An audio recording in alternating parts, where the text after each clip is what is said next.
Donc le processus de ce que vous appelez spirituel n'est pas un processus psychologique.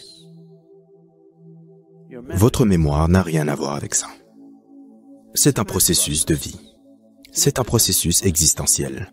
Cela ne peut arriver que si vous vous permettez d'être juste le morceau de vie que vous êtes. Pour ce faire, nous faisons beaucoup de choses ici et, vous avez peut-être vu à l'ashram des gens se promener avec ces étiquettes oranges. Si vous avez vu les marques de silence que les gens portent, juste là, fermez. Car fermer votre bouche est seulement la moitié du boulot.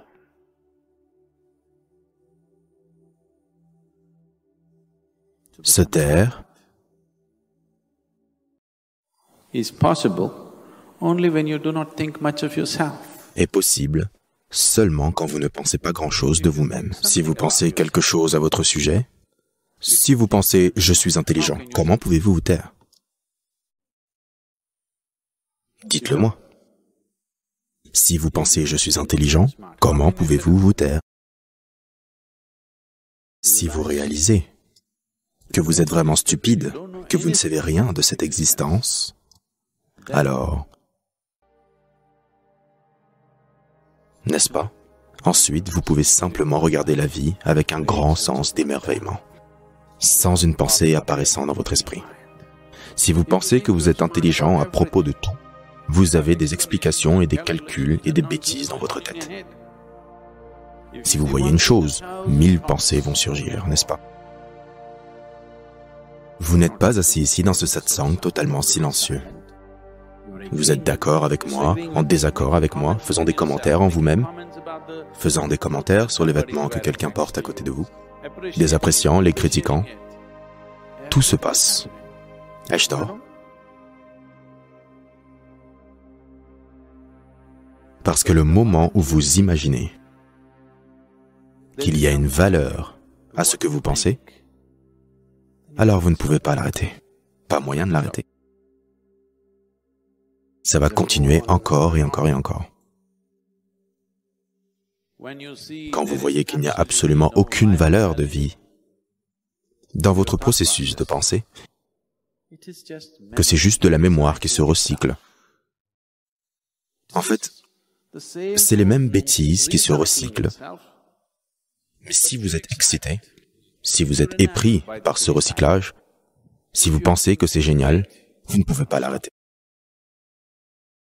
Si vous envoyez les schémas, si vous envoyez la stupidité, alors lentement, vous vous éloignerez et ça va s'effondrer. Car sans attention, ça ne peut pas continuer.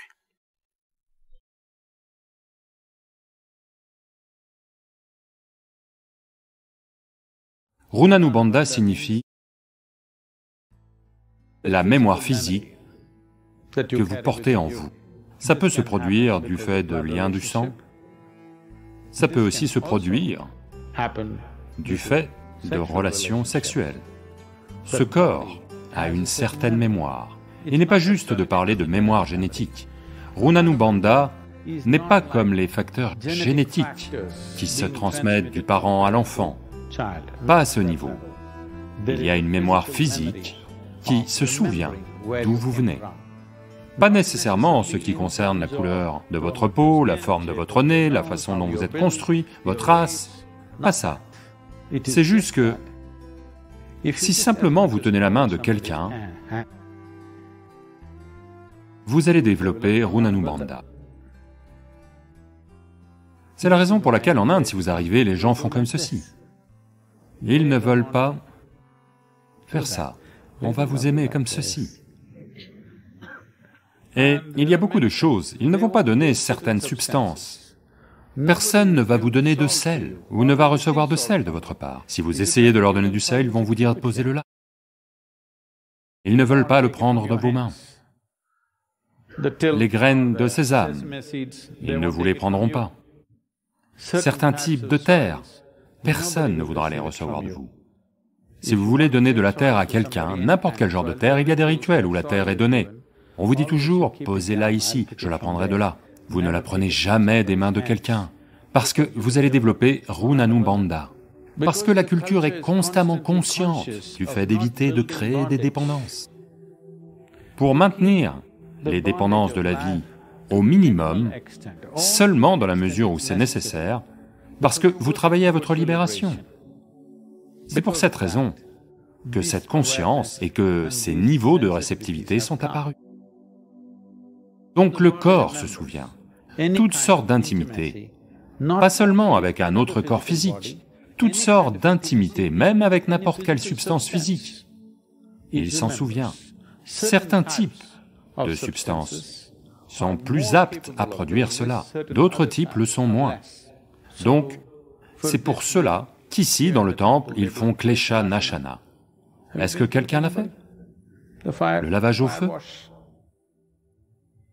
C'est-à-dire que si la douche habituelle ne vous rend pas propre, on vous brûle. Donc, Klesha Nashana est une façon de brûler divers types de mémoires physiques que nous avons amassées. Pas nécessairement du fait des relations, juste par contact, juste en entrant en contact avec tant de choses. Les gens, les situations, les atmosphères, tant de choses que ce corps mémorise. La mémoire physique, au-delà d'un certain point, ce que vous accumulez va causer un certain niveau de confusion. De la confusion, pas ici, cette confusion est autre chose. C'est une chose que vous avez gagnée, mais de la confusion physique. Si le corps est confus, il ne peut pas se détendre. C'est... Beaucoup d'entre vous l'ont remarqué. Certains jours, votre corps semble être confus. Avez-vous remarqué cela? Peu importe où vous vous asseyez. Un autre jour, vous vous asseyez, Donc, nous avons créé divers systèmes pour nettoyer. Il y a le lavage au feu, le lavage à l'air. Vraiment.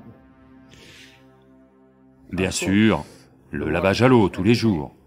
Vous savez, quand j'étais dans à une époque où je faisais beaucoup de sadhana, je prenais entre 5 et 7 douches par jour.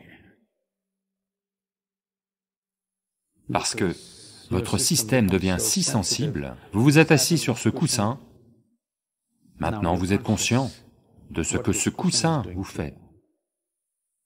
Donc vous voulez vous laver, au moins faire couler de l'eau sur votre corps, de 5 à 7 fois par jour. Il ne s'agit pas de calculer, je dois le faire 5 à 7 fois par jour, à chaque fois que vous le sentez. La plupart des yogis prennent une douche au moins 2 fois par jour, minimum. En général, c'est un plongeon dans la rivière, au moins une fois. Vous vous plongez dans l'eau courante pour être bien lavé. Et pendant le passage de l'hémisphère sud à l'hémisphère nord, qui est pile en ce moment, et de nouveau du nord vers le sud en juin, juillet, à ces périodes, les vents sont forts dans les pays tropicaux, ou du moins en Inde, sur le sous-continent indien, les vents sont forts. Donc, il y a des processus simples où vous devez aller vous tenir debout dans le vent, pour être lavé au vent, lavé comme il faut à l'air. Vous verrez, ça fera des merveilles pour vous. Essayez ceci. Quand il y a une forte brise, portez juste quelque chose d'ample et tenez-vous simplement debout là pendant une demi-heure en étant conscient de cela, avec les yeux fermés, à la fois de ce côté et dans le dos. Vous attendez qu'assez de vent ait soufflé sur vous, vous revenez chez vous et vous vous sentez comme... tellement plus léger et mieux. Vous ne savez probablement pas ceci, tous les sannyasis, tous les sadhus et les sannyasis utilisent toujours de la boue tamisée, très fine, de la terre, rouge, pour colorer leurs vêtements. C'est... Tout l'ashram est peint comme ça, parce que c'est juste de la terre que nous avons utilisée, d'accord? De la terre avec un certain adhésif, colle comme de la peinture. Et tous les bâtiments de l'ashram ont été peints comme ça. Et tous les sadhus, sannyasis, ceux qui sont sur le chemin spirituel lavent leurs vêtements avec de la terre rouge, de la terre filtrée. Ils les lavent avec ça, d'où cette couleur, c'est de là qu'elle vient. Donc vous devez soit les laver séparément, soit les enduire à chaque fois de terre, afin que le Runanubandha, le seul Runanubandha que vous ayez, soit avec la terre, pas avec les gens autour de vous, pas avec les choses autour de vous, juste avec la planète. Ça va. Parce que si vous portez des vêtements, le mot sol est utilisé différemment ici. Si vous portez des vêtements souillés, non, pas dans ce sens, trempés dans la terre rouge, si vous portez ces vêtements, d'une certaine manière, c'est un rappel pour le corps sur d'où il vient et où il va aller. Donc, ceux qui sont sur le chemin spirituel utilisent toujours des vêtements qui ont été trempés dans de la terre rouge filtrée. Vous ne le verrez pas, vous n'en aurez pas l'impression, mais en fait, la couleur même, ce sont des vêtements blancs, devenus couleur boue, parce qu'ils ont été constamment lavés avec de la terre filtrée. Donc, pour laver le Runanubandha, une façon de le faire est de prendre un bain de boue. Donc, existentiellement, quand les mémoires physiques se télescopent, elles vont causer un certain niveau de confusion physique qui va causer un certain niveau d'inconfort, un manque d'exubérance, un manque d'implication avec quoi que ce soit. Vous devenez un vétéran de votre vivant. Vous devez être un vétéran de la vie après en avoir fini avec elle. Avant d'en avoir fini avec elle, vous ne devriez pas devenir un vétéran, n'est-ce pas? Mais cela va vous arriver, c'est-à-dire que d'une certaine manière, à cause de mémoires qui se télescopent, vous devenez moins vivant vis-à-vis de tout ce qui vous entoure. C'est ce qui nous préoccupe, que vous deveniez moins vivant.